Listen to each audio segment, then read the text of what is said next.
Hi, my name is Lauren Frey, and these are the upcoming readings for this Sunday, June 27th. The first reading is from Lamentations, chapter 3, verses 22 to 33.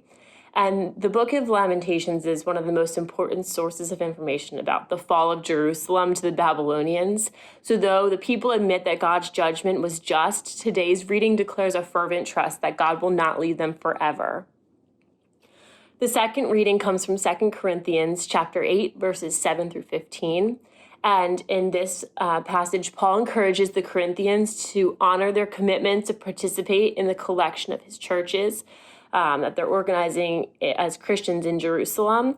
So he presents Jesus as an example of selfless stewardship and reminds them that Christians have received abundantly so that they can share abundantly in return. And then the gospel comes from Mark chapter 5, verses 21 to 43.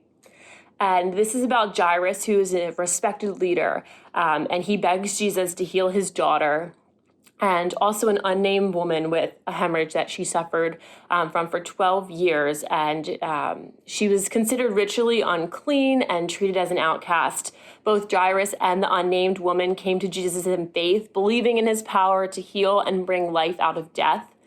So this week's gospel laid heavily on my heart all of the ways in which God can turn the impossible things in this life into possible. He didn't care that the woman was ritually unclean or an outcast. Jesus welcomes all. He heals all. It's just such a good example of how we all should be. He holds his arms open wide to all. The woman had heard about Jesus, came up behind him in the crowd and touched him.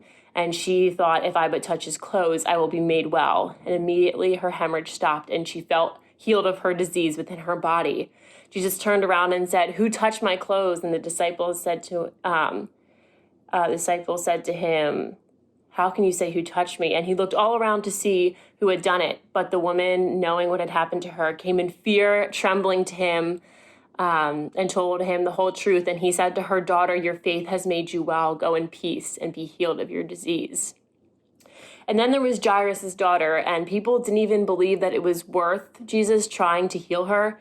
But he proved that anything is possible. Through him, all things are possible. So while he was still speaking, some people came from the leader's house to say, "Your daughter is dead. Why trouble the teacher any further?"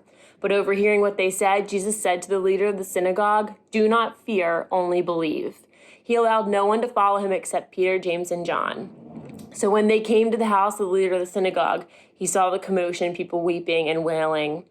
And they all laughed at him, and they just didn't think that it was worth saving.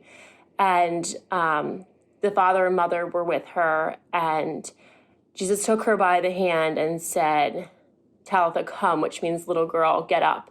And immediately the girl began to walk. So to me, this gospel is a perfect example of faithfulness for his people.